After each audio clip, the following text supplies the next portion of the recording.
Our healthcare providers are also becoming a particularly vulnerable group.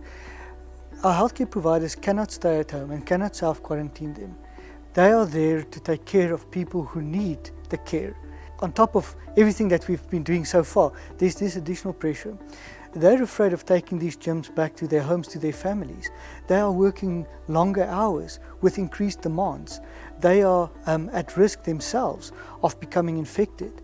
Our healthcare providers have to make very hard choices. They have to make choices around resource allocation, about who to help and to what extent. We have to make sure that our healthcare workers have the support that they need from our colleagues, to have support groups, to be able to discuss and process their experiences, to have adequate time and support to take care of themselves by eating healthy, doing exercise, sleeping enough if possible. Of course, there are not helpful ways of coping, so smoking, taking alcohol, taking drugs.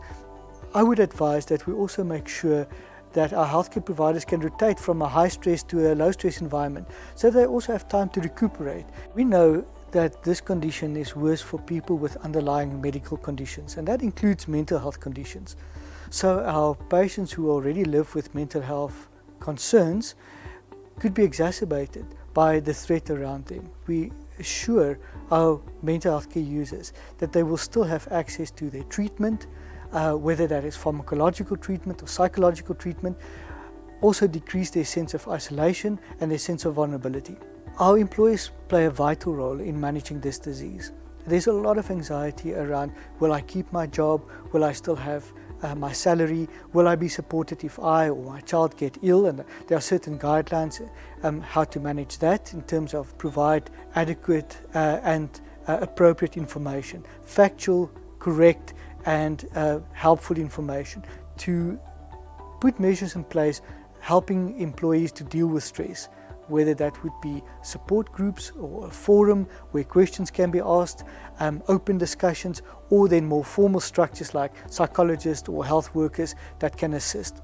And I think those are some of the ways in which our employees can assist. We do want to reach out from the university side and support each other. There are various mechanisms in place, from a helpline that is available, online counselling, to support groups, which obviously we'll have to do in a responsible way, and also the various networks, the private healthcare network, if you have access to that, and the public healthcare. The University of Pretoria has also made available the student counselling unit, and we want to urge our students to make use of this service.